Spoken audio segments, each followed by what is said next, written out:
نحمدہ ونصلی علی رسولہ الکریم اما بعد فاعوذ باللہ من الشیطان الرجیم بسم اللہ الرحمن الرحیم۔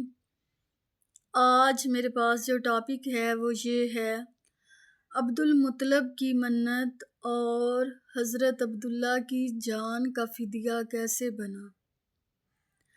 عبد المطلب کے بیٹوں میں ابو طالب، حمزہ، عباس، ابو لہب، عبد الرحمن، زرار، زبیر، حارث اور عبداللہ تھے۔ ایک دن عبد المطلب نے خواب کے اندر دیکھا کہ ان کو حکم ملا ہے کہ زمزم کے کنویں کی کھدائی کرو جو کہ گم ہو چکا ہے اور تمہارے باپ اسماعیل علیہ السلام کی نشانی ہے۔ عبد المطلب نے پوچھا کہ وہ کنواں کہاں ہے تو ان کو کنویں کی جگہ بھی دکھائی گئی۔ عبد المطلب نے کنویں کی کھدائی شروع کر دی۔ کھدائی کرتے وقت انہوں نے منت مانی کہ اگر کنویں کی کھدائی آسان ہو گئی، یعنی کہ اگر میں نے کنویں کی کھدائی آسانی سے مکمل کر لی تو میں اپنے بیٹوں میں سے ایک بیٹے کی قربانی کروں گا۔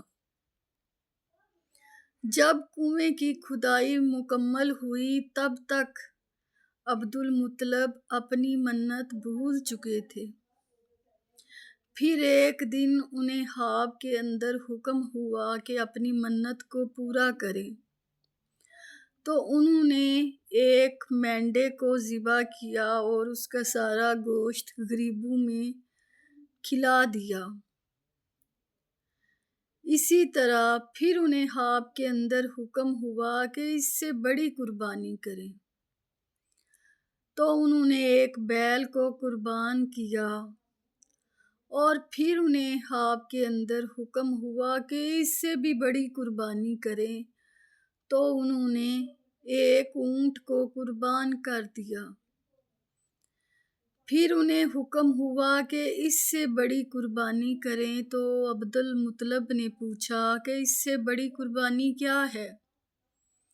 تو ان کو بتایا گیا کہ جب آپ کنویں کی کھدائی کر رہے تھے تو آپ نے منت مانی تھی کہ اگر کنویں کی کھدائی آسان ہو گئی تو میں اپنے بیٹوں میں سے ایک بیٹے کی قربانی کروں گا، تو اب آپ اپنے بیٹوں میں سے ایک بیٹے کی قربانی کریں۔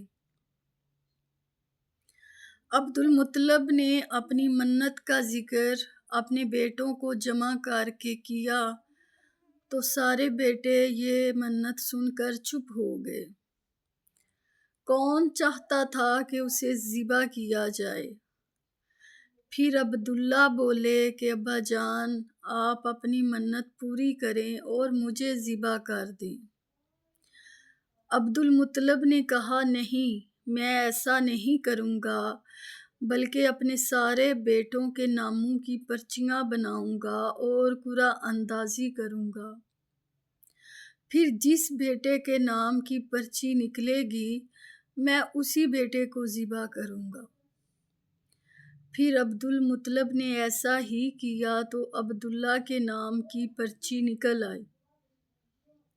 عبد المطلب نے ایک ہاتھ میں چھری پکڑی اور ایک ہاتھ میں حضرت عبداللہ کا بازو پکڑا اور انہیں زمین پر لیٹا دیا۔ جب انہیں ذبح کرنے لگے تو اتنے میں حضرت عباس آئے۔ انہوں نے حضرت عبداللہ کو اپنی طرف کھینچ لیا۔ پھر عبد المطلب نے حضرت عبداللہ کو اپنی طرف کھینچا تو اسی کھینچا تانی میں حضرت عبداللہ کے چہرے پہ خراشیں آ گئیں اور یہ زخموں کے نشان آخری وقت تک ان کے چہرے پر رہے۔ اتنے میں بنو مخزوم کا قبیلہ آ گیا۔ انہوں نے مشورہ دیا، عبد المطلب، اپنے بیٹے کو ذبح نہ کرو، اس کی ماں بہت روئے گی، اس کی ساری زندگی خراب ہو جائے گی۔ تم ایسا کرو کہ اپنے بیٹے کی جان کا فدیہ دے دو، یعنی 10 اونٹ قربان کر دو۔ اور پھر ساتھ ہی انہوں نے یہ مشورہ دیا کہ ایسا کرو کہ 2 پرچیاں بناؤ، ایک پرچی پہ اپنے بیٹے عبداللہ کا نام لکھ لو اور ایک پرچی پہ 10 اونٹ لکھ لو۔ پھر اگر اونٹوں والی پرچی نکلی قرعہ اندازی کے ذریعے تو پھر ایسا کرنا 10 اونٹ قربان کر دینا۔ اگر عبداللہ کے نام کی پرچی نکلے تو پھر 10 اونٹ اور بڑھا دینا۔ پھر 20 اونٹوں والی پرچی لکھنا اور ایک پرچی پہ عبداللہ کا نام لکھنا اور قرعہ ڈالنا۔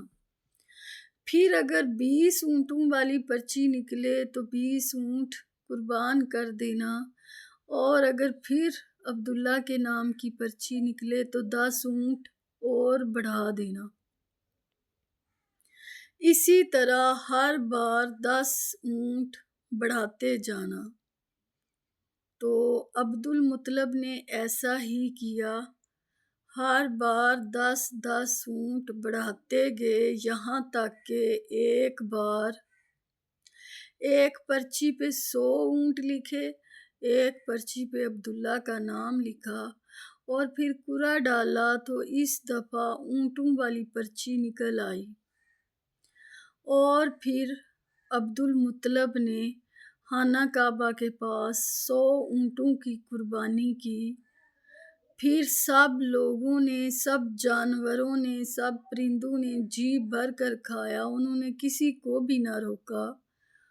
عبد المطلب کو اس بات کی تسلی ہو گئی، اس بات کا اطمینان ہو گیا کہ اللہ نے ان کے بیٹے کی جان کے بدلے 100 اونٹوں کی قربانی قبول کر لی ہے۔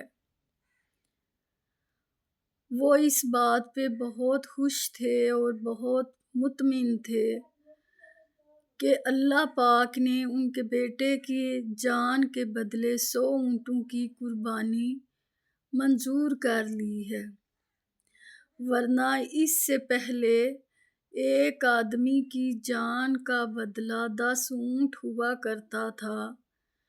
پھر اس کے بعد عرب میں دستور بن گیا کہ ایک آدمی کی جان کے بدلے 100 اونٹ ہوا کریں گے، حالانکہ اس سے پہلے ایک آدمی کی جان کا بدلہ 10 اونٹ ہوا کرتا تھا۔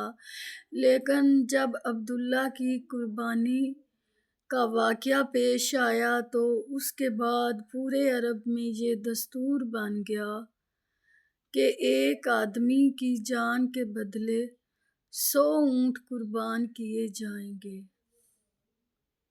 یعنی کہ ایک آدمی کی جان کا فدیہ 100 اونٹ ہوں گے۔